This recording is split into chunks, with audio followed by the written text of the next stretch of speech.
अकेलापन दिल छू लेने वाली कहानी। मुझसे अकेले काम नहीं होता। इतना बड़ा घर है, रोज वही झाड़ू पोछा, खाना पीना। इंसान हूँ, मशीन नहीं। थक गई हूँ मैं। सरला जी मुंह से पानी साफ कर रही थी और बोले जा रही थी। उनके बिना बात बोलने की इस आदत से सभी परेशान थे। तुम अकेली नहीं थी, पर तुमने खुद अपने पैरों पर कुल्हाड़ी मारकर खुद को अकेला कर लिया है। अब कोसने से कोई फायदा नहीं। आज इतना बड़ा घर सुनसान पड़ा है, जिसकी जिम्मेदार तुम हो। अविनाश जी की कड़क आवाज ने मानो एक बारगी उस मकान में जान डाल दी हो। सरला जी के हाथ रुक गए और शब्द होठों में दबे रह गए। ऐसा लगा मानो उन्हें किसी ने आईने के सामने खड़ा कर दिया हो, जहां वे खुद को अपनी नजरों में देखने से बच नहीं सकती थी। वे भी चुपचाप काम करने लगी। कभी ये घर बच्चों की खिलखिलाहट से गूंजा करता था। सरला और अविनाश जी अपने 4 बच्चों के साथ हंसी खुशी इस घर में रहा करते थे। बच्चों की मस्तियाँ, शरारतें और उनकी चुहल बाजी से ये घर हमेशा गुंजायमान रहता था। बड़े होने पर दोनों बेटियों की शादी करके दोनों निश्चिंत हो गए और दोनों बेटों की बहुएं भी ले आए। इस तरह साल दर साल सभी अपने घर गृहस्थी में रम गए। बड़े बेटे मुकेश का जॉब बाहर होने की वजह से उन दोनों को बाहर रहना पड़ता था। वे कभी कभी छुट्टियों में और त्योहार में आते थे, पर छोटी बहू वृंदा हमेशा सरला जी के साथ रहती थी और छोटा बेटा अभिषेक भी साथ में रहता था। अविनाश जी का बिजनेस था, जिसमें अभिषेक ने भी अपनी एक जगह बनाई थी। मुकेश को अपना कुछ करना था, इसलिए उसने जॉब करने की ठानी और वह अलग हो गया।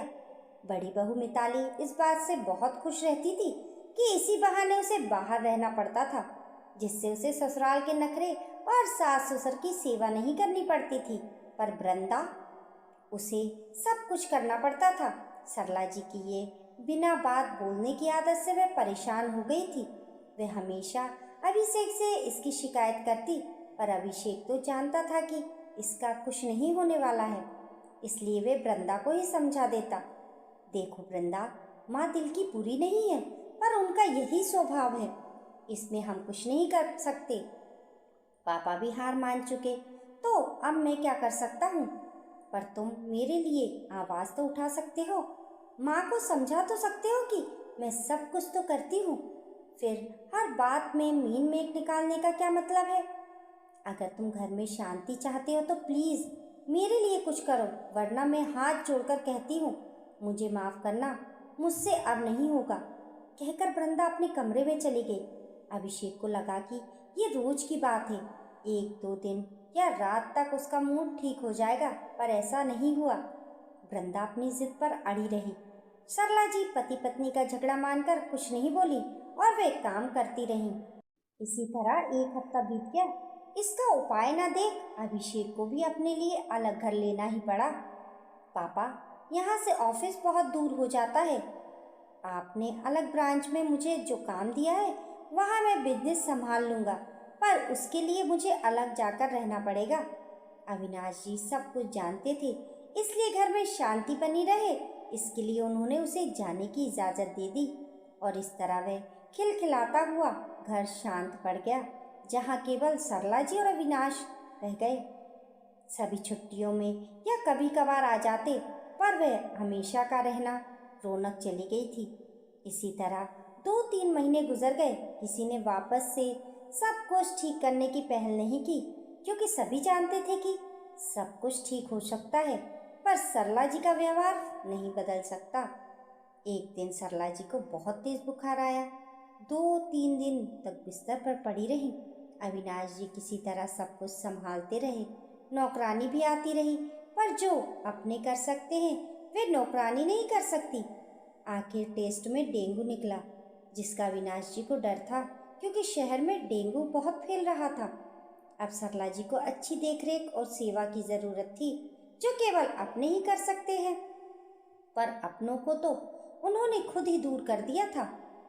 जब उनसे ना रहा गया तो उन्होंने परिवार वाले व्हाट्सएप ग्रुप में ये मैसेज डाल दिया, सुबह किचन में बर्तनों की आवाज़, अविनाश जी की आवाज़ में हंसी की खिलखिलाहट से सरला जी की नींद खुली।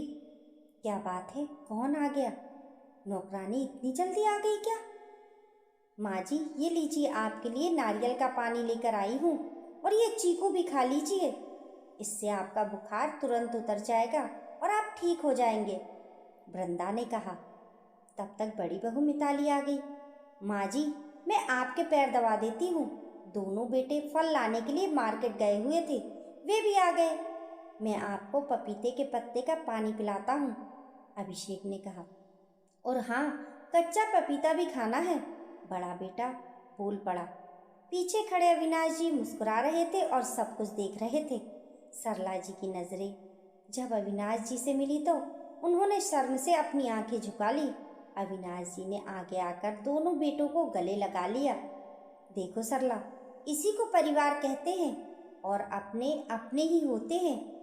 तुमने कितना कुछ बुरा कहा इन्हें, लेकिन फिर भी छोटी बहू वृंदा दौड़ी चली आई। उसे बहुत बुरा लगा कि एक शहर में रहकर भी मैंने उसे ये बात नहीं बताई। बड़ी बहू भी जल्दी कुछ करना नहीं चाहती थी, पर तुम्हारी तबीयत की बात सुनकर वह भी तुरंत आई। तुम्हारे व्यवहार के सभी शिकार हैं, पर आखिर वे आ ही गए। मुझे माफ़ कर दो बच्चों, अब मैं पूरी कोशिश करूँगी कि मैं थोड़ा कम ही बोलूँ या ना ही बोलूँ। ना माँ, आप नहीं बोलिएगा तो घर में तो रौनक ही नहीं आएगी। फिर तो हम सब मिलकर जितना नहीं बोलते उतना तो आप अकेले बोल लेती हैं। तुम लोग सुधरोगे नहीं, मुझे गुस्सा दिलाकर ही रहते हो। सरला जी के कहने पर सभी जोर से खिलखिलाकर हंस पड़े। अविनाश जी को विश्वास हो गया कि अब सरला कुछ ही दिनों में ठीक हो जाएगी। उन्होंने दोनों बेटों और बहुओं को अपने सीने से लगा लिया। आपकी इस कहानी के बारे में क्या राय है, हमें कमेंट करके ज़रूर बताएं, और कहानी पसंद आने पर लाइक और शेयर करें। और ऐसी ही अच्छी अच्छी कहानियों के लिए चैनल को सब्सक्राइब करना ना भूलें। मिलते हैं फिर एक नई कहानी के साथ, तब तक के लिए नमस्कार।